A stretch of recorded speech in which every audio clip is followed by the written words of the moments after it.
There were times when I would look up to God and I'd go, why is this happening to me?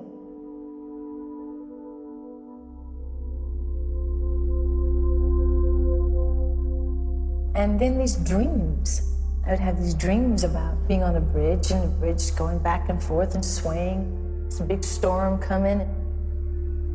I'm always running from this giant. I'm always running from this big man. I know I can make it. I know I can make it. I know I can make it. My mother always says, well, you know, that's nothing but the devil. He's just trying to get you. He just wants your soul. And in a sense, it's true. There's been several times the devil has tried to get me, but he never gets me. It is funny, when I wake up, I'm always exhausted from running.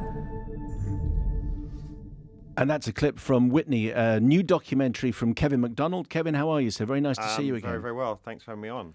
It's been a few years. Here with Jude Law, 2016 or something, however long ago that is. You were listening to Serial, the extraordinarily successful podcast from the States, and no one had mentioned, I hadn't heard of Serial until you mentioned it. It's a rare instance where I'm ahead of the curve. I'm usually like the last to know about anything. But yeah, I was obsessed with that. It was quite extraordinary. Interestingly about that is that they told a story, they constructed it like a thriller. And it's actually one of the things that I wanted to ask you about, Whitney, is the construction and how you assemble a story, how you assemble a documentary like this. But just explain how you got involved in making this documentary. Why did you choose Whitney Houston as a topic? Well, I was approached by producer Simon Chin, who's a very well-known British feature documentary producer, did Man on Wire and Searching for Sugarman, that brilliant film. Yes. And he said, do you want to do a film about Whitney Houston? I said, no, not really. I'm not that interested in Whitney Houston. And then he said, well, will you just meet a couple of people? So I was going to Sundance Film Festival a couple of years ago, and I was introduced to a woman called Nicole David, who was Whitney's agent, had been for 25 years of her life, basically her whole career. And she said to me, I loved Whitney so much, but I never understood her. And I don't understand why she ended the way she ended. And I want you to make a documentary to help me find out. And that sounds a bit sort of pat, the way I'm saying it, but it was done with such emotional conviction and honesty. She really felt like she wanted to understand this woman who was an enigma to her.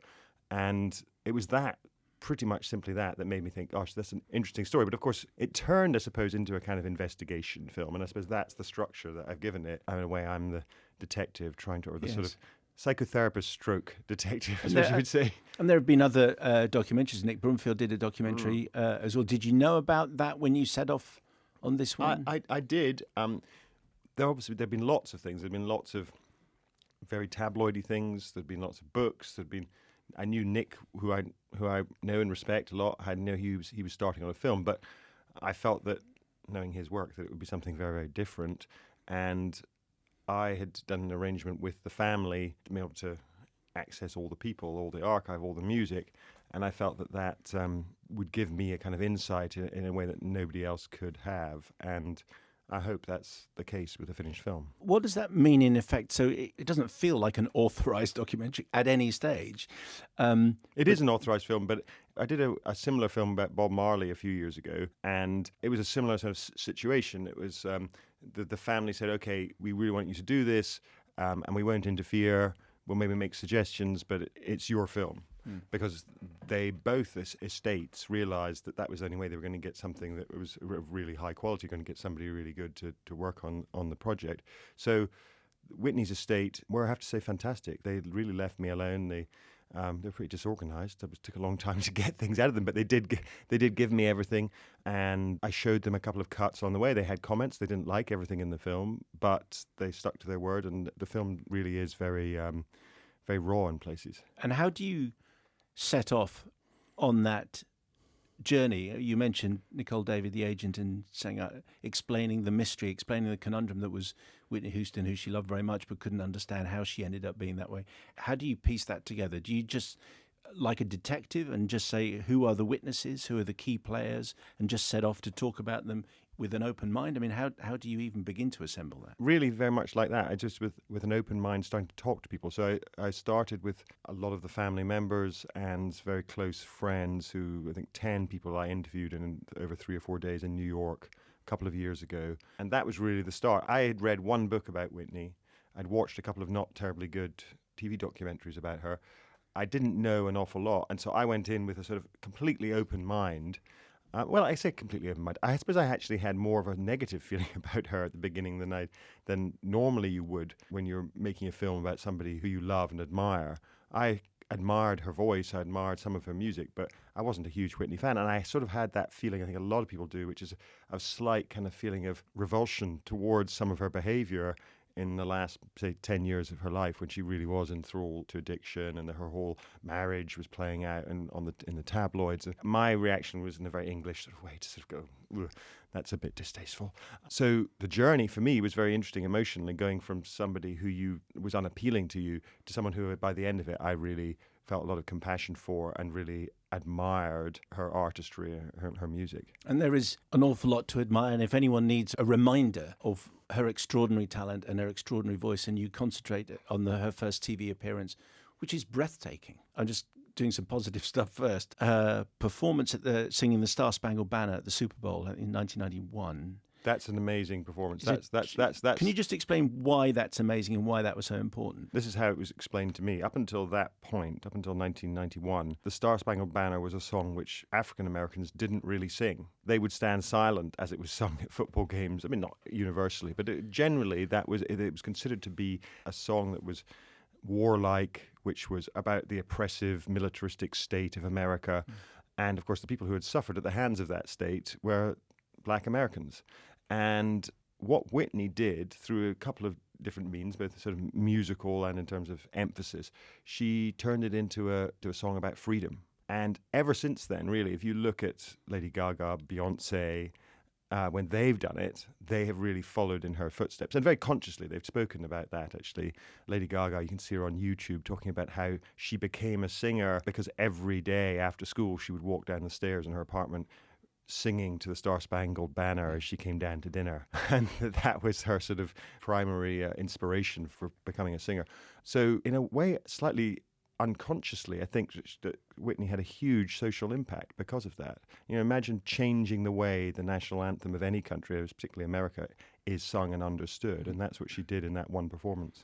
Still a contentious issue, of course, in American football. But if you set out to explain the mystery for Whitney's agent, from my point of view, you answer that, because in the course of this film you find a smoking gun, for want of a better phrase, and we do begin to understand what it was that was the source of the demons. I should mention in passing, you used a Simon Bates interview for Radio 1. I think the only one who's said, did you hear the Simon Bates interview? Because he asked a question, what makes you angry? And Whitney Houston says child abuse, people who abuse the innocent. I'm paraphrasing. But that's more or less it, yeah. It was really, as I was sitting there getting quite frustrated after months and months in the cutting room, not being able to really understand her, and most of her interviews are so fluffy and kind of PR-y, you know, they're not giving anything more than she absolutely has to. And I think in the 80s and 90s you could probably get away with that in pop music. You didn't have to reveal yourself. But that one interview that Simon Bates did, where he asks that question. He also it's a very perceptive interview, and actually I wrote to him and sort of asked him a little more about it, and he was really helpful about it. But that one interview where she says that, I thought, there's something really odd about that. Why? And he picks up on it in the interview. He says, but that's really odd. You come from a very happy family. You've told me you come from a very happy family. And she sort of dismisses it at that point. But that, in my mind, connected with a sort of just a sense that the way that she carried herself, her sort of a sense of being uncomfortable in her own skin a lot of the time on television or even on stage. She didn't feel like someone who was confident in her own body, confident in her sexuality. She felt to me like somebody who'd suffered some childhood trauma. And so with putting those two things together, Simon Bates' interview and that kind of perception, I started to ask the family what happened to her in childhood. And to begin with, most people were, no, nothing. She was a fantastic childhood. And then it slowly began to seep out, really, first of all, from her brother, Gary, who said to me, explaining his own drug addiction, he's still struggling with drugs now. He said, well, the thing that set it off for me was being abused by a female member of my own family, sexually abused. And so I said, well, did the same thing happen to Whitney? And he said, I don't know. But I thought that he knew, but didn't want to say. And then it came out, I talked to a couple of other people who confirmed that indeed this same woman, who was somebody called Dee Dee Warwick, who is Whitney's cousin, much older cousin, It's 20 Dionne years. Warwick's sister. Dionne Warwick's sister, who was a singer in her own right and had an amazing voice. And in fact, there's a tragedy there in her life. Dee Dee Warwick was considered by the family and by most people in the industry to have the better voice between her and her sister, between her and Dionne. And she never got the break. And I think she was eaten up with resentment with this. But she also happened to be a gay black woman at a time when that was really, really hard. And she became a drug addict. And she died of drug addiction-related issues. So all of those things, not all of that what I'm saying is in the film, actually. But, all of that came out. So some interviewees gave you more. I imagine some gave you less. And I'm thinking particularly of Cissy, her mother, who we see at the beginning walking into church and says a few things and then not much else. And Bobby Brown, who still seems to be in total denial. He's in total denial. So I kind of left in the couple of moments where I try to push him a bit on, talking about some of the darker aspects of his life with Whitney, and he flat out refuses to go there. And I think then the audience make their own judgment. I don't think he's someone who's reached the stage in his life where he can look back analytically, objectively. Maybe he never will. I mean, obviously his daughter has died as a consequence of all of this mess that they left. So will he ever be able to face up to that? I don't know. Cissy Houston, who's an amazing figure, one of the originators, if not the originator, of the kind of whole backing vocal phenomenon in America with these gospel singing women who came onto every record from like 1962 onwards. She sang with Elvis, she sang with David Bowie, she sang with everybody. She is now an old lady. When I interviewed her, she really didn't have a great memory for a lot of things and was clearly in pain, emotionally in pain. And I didn't want to push her too much. So the only time that I really felt that she was very present and really engaged was when we went to this church, which is the church where Whitney grew up and where she first sang in the choir and where Cissy was the head of choir and taught Whitney how to sing. And somehow being in that environment brought everything back to her, and she was very compelling. And you got a real sense of what a frightening character she was as well. She's quite a formidable woman. A few years ago, Asif Kapadia came on to talk about the Amy Winehouse film that he made, and I was struck sitting through your film of the similarities, not just in the talent and the tragedy of the story, also the having the wrong people around you, having a father not being helpful, let's put it like that. But also there's a section in Amy where the media and comedians are really giving Amy a hard time and laughing at her drug abuse. And there's a section in your film also where the comedians kind of line up to tell their Whitney Houston jokes. It makes for a very uncomfortable viewing. Yes, I think it does. And I think that I certainly had, when I watched the Amy Winehouse film, I felt at the end of it somehow complicit, and it has therefore made it a slightly uncomfortable experience. And I mean that in a good way. I mean, it made you think about your reactions to these kind of celebrity tragedies and how we all, I think, have the feeling, not all, but some of us have the sense that, oh, they're rich, they're famous, they can put up with being given a few knocks and, being mocked. But actually, when you go into Whitney's story, you realize that was devastating to her, absolutely devastating. And she was already suffering so much and already lost, really.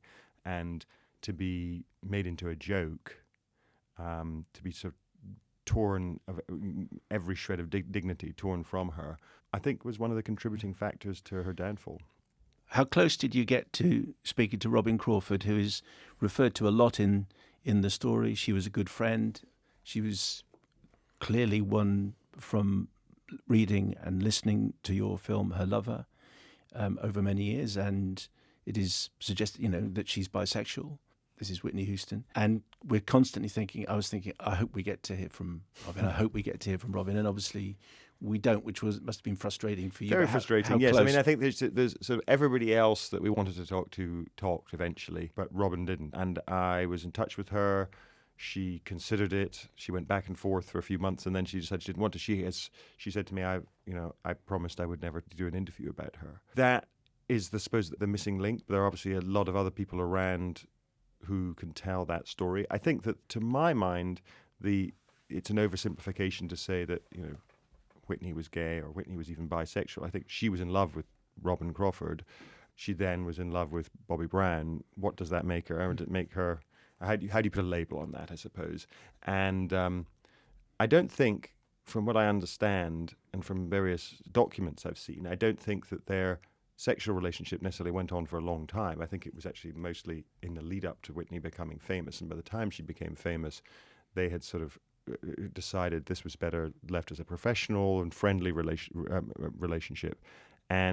But there's no doubt that Robin Crawford was the person who really cared for Whitney and looked after her when everything else around her was going wrong. And when she finally left, when she couldn't stand it anymore, that was the kind of the turning point that took Whitney down the chute to hell, as it were. But I think it's an oversimplification to say Whitney was gay and couldn't be with the person that she loved. I don't think it's as simple as that. You can't dismiss the relationship as much as we'd like to, the relationship with Bobby and with other men. She loved men as much as she did Robin, and maybe it's more accurate to say it was a strong, strong friendship. It's a compelling film, Kevin. What is going to attract your attention next? What are you working on next? I'm working on a couple of different things. I'm working on a TV series about the Lockerbie bombing, which started as a film, actually, but as is the way these days, it's turned into a TV miniseries. And I'm also trying to do a fiction film about set in Jamaica in the 70s about the making of Legalize It, Peter Tosh's iconic Legalize Marijuana album, which has an incredible the way that album came about, and it was all financed by drug deals to Miami. Wow. It's a great tale. So I'm trying to get the money together to make that film. Kevin Macdonald, always a pleasure. Thank you very much for coming in. Thank you very much.